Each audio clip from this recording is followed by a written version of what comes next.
Rabbis have been men for 2,000 years, and only in the year of my birth, 1972, did we have the first sort of women ordained from a major seminary in America. And then it took, another 27 years before we had our first Asian American. And I think in some ways I represent the changing face of American Jewish life. What brought you here today? I'm so grateful that I've been asked to come for the opening of Seoul National University's Israel Educational Research Center. This is the first university-level research center in all of Korea for the study of Israel, Jewish history, and Hebrew. I think that the dream of the Israel Research Center is that it will be a hub in Korea for not just academic relations between Israel and Korea on things like education and how we might educate, but also technology, entrepreneurship, issues around family, culture, values. So to me, it was so exciting that something that concerns my sort of two spiritual homelands of Korea and Israel would be coming together in this way. I almost felt like maybe this is my whole life's work, is to be a bridge in this moment for something like this that brings my two homes together. So not just in the United States, but also in Korea, diversity is becoming so important. And because our population is shrinking, we're talking about accepting more immigration and whatnot. What advice can you give us?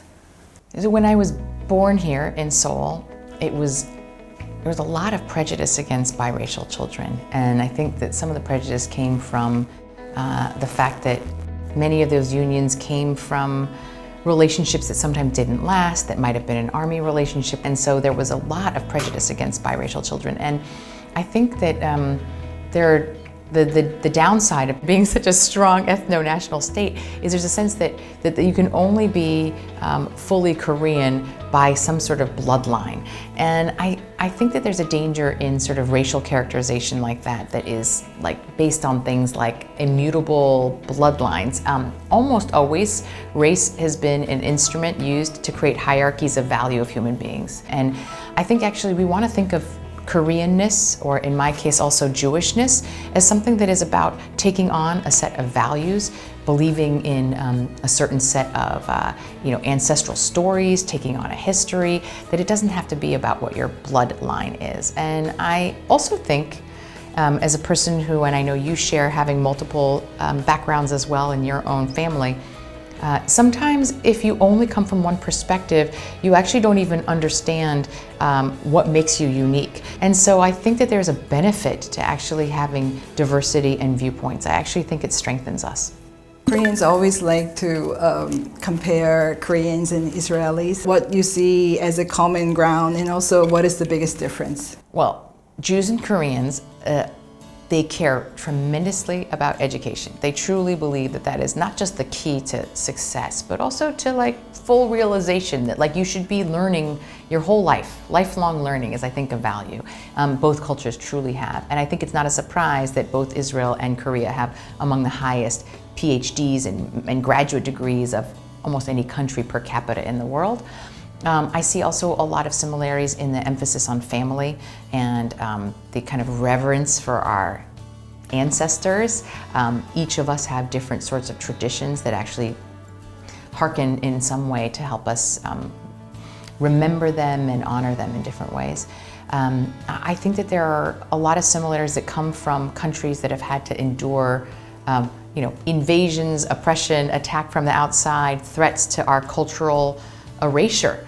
So I think all of that breeds a kind of resilience, a kind of understanding that our worth doesn't come from what we gain materially, but what we learn in our heads, because no one can take that away from us.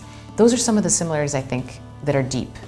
What are some of the differences? I might characterize Korea as among the most hierarchical and polite societies I've ever met, even though Koreans will first tell you if you've gained weight or lost weight. That's the first thing they'll say when they see you. But aside from that, I think that Israelis are maybe the least hierarchical and maybe almost you would think they were rude the way they speak to each other and argue and disagree openly in front of other people. I think that in Judaism, even from an early age, children are taught to be assertive and to ask questions of their elders. If you think about maybe our most important holiday of Passover, we gather multi-generational families, and children are encouraged to challenge and ask questions. In fact, the youngest child has to ask 4 questions that are scripted at the Seder. So it's centered around them asking questions. And I think that sense of questioning and dialogue has really contributed to a sense of greater truth and knowledge and risk-taking and creativity in a certain way, because there's a sense that you're constantly sharpening your ideas against other ideas. But I think that our differences are the things that we can learn from each other.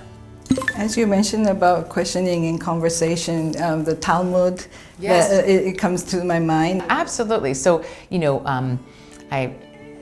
I always heard the story growing up of my mother when she wanted to study for her college exam. She went up to a Buddhist temple for 6 months and studied on her own, and she did very well. But that's not a model in Judaism. In Judaism, you would never go alone and study by yourself. You always study in Hevruta, which is a pair, which means that you always are arguing and in dialogue. But on a page of Talmud, I know many of the Korean Talmuds are short stories that are pulled from the Talmud, but in an actual page of Talmud, you have the main text in the middle, but then you have commentaries all around. And the commentaries are from different centuries. So you might have a Rashi commentary from the 12th century and have another different commentary from 200 years later. So you're not only in conversation with your Hevruta, you're in conversation with rabbis from different centuries, and those rabbis are in conversation with each other. So in some way, part of what I appreciate about Talmud is not only are you questioning and in conversation, but you're in conversation with your history and your past values.